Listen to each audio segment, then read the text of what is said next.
Hello guys.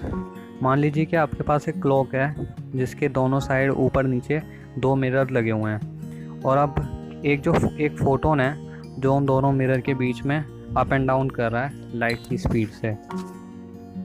अब जो distance है दोनों मिरर के बीच की वो डी है, उसे हम डी मान लेते हैं, और जो टाइम लगता है इस डिस्टेंस को ट्रैवल करने में उसे टी मान लेते हैं। अब let's say that T is equal to 1 second, मतलब कि फ़ोटोन को 1 सेकेंड लगता है इस डिस्टेंस को ट्रैवल करने में, मतलब हम टी को 1 सेकेंड मान लेते हैं। अब मान लीजिए कि आपके पास एक और ऐसी क्लॉक है, और आपके पास दो क्लॉक हो गई।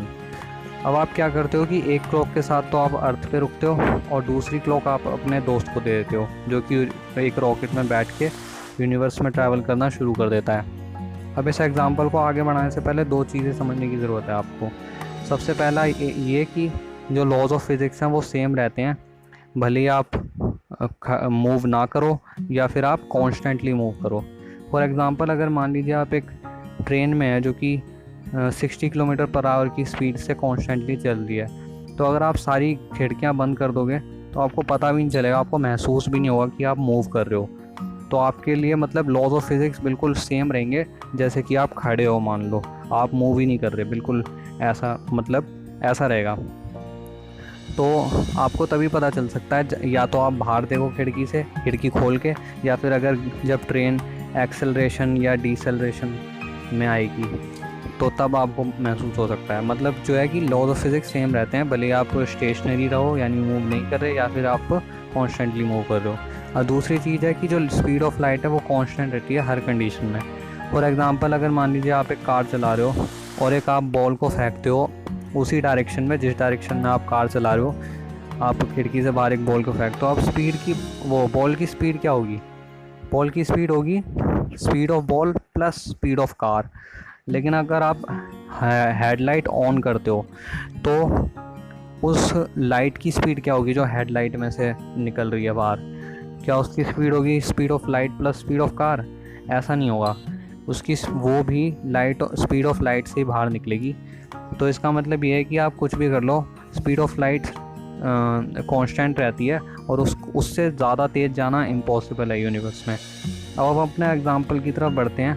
अब मान लीजिए कि आप धरती पे हो, तो आपको एक चीज़ गौर करनी है कि ये आपकी जो क्लॉक है उसके फोटोन को सिर्फ अप एंड डाउन होना है, लेकिन आपके दोस्त की जो क्लॉक है उसको अप एंड डाउन एंड आगे भी मूव करना है। तो मतलब वो एक लॉन्गर डिस्टेंस ट्रैवल कर रहा है, एक डायगोनल पाथ।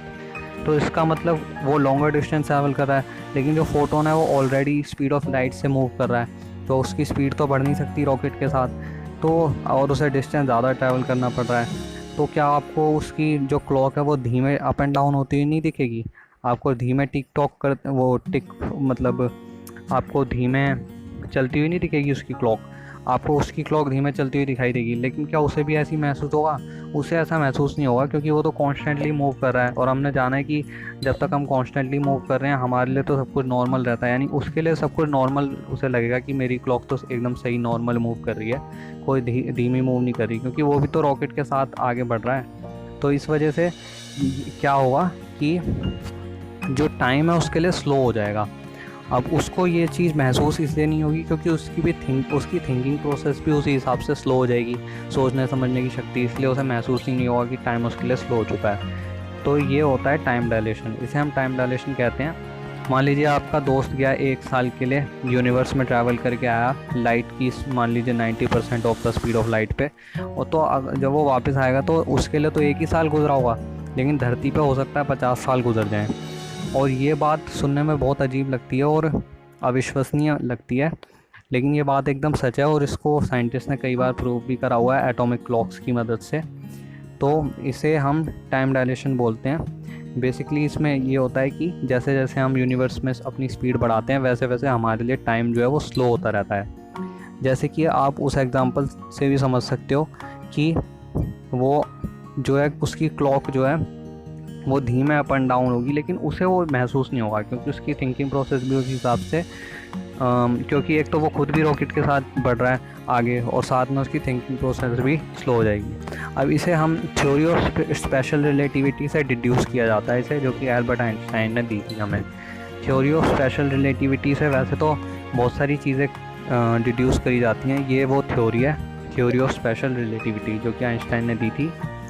और इनमें से एक फैक्ट जो है ये डिड्यूस करा गया है, ये टाइम डायलेशन का। और एक और दूसरी थ्योरी है जो इससे भी एडवांस है, जो कि थ्योरी ऑफ जनरल रिलेटिविटी, जो कि ये रही। और ये जो है ये बताती है, इसमें थोड़ा अलग टाइप का टाइम डायलेशन होता है। इसमें क्या होता है कि जहाँ ग्रेविटी ज़्यादा है वहाँ टाइम धीमा गुजरता है, जहाँ ग्रेविटी कम है वहाँ टाइम तेज़ी से गुजरता है। मतलब टाइम जो है वो एब्सोल्यूट नहीं होता, रिलेटिव होता है। तो ये वो है, इसको हम बाकी की वीडियोज़ में जानेंगे। तो गाइज़, थैंक्स फॉर वॉचिंग।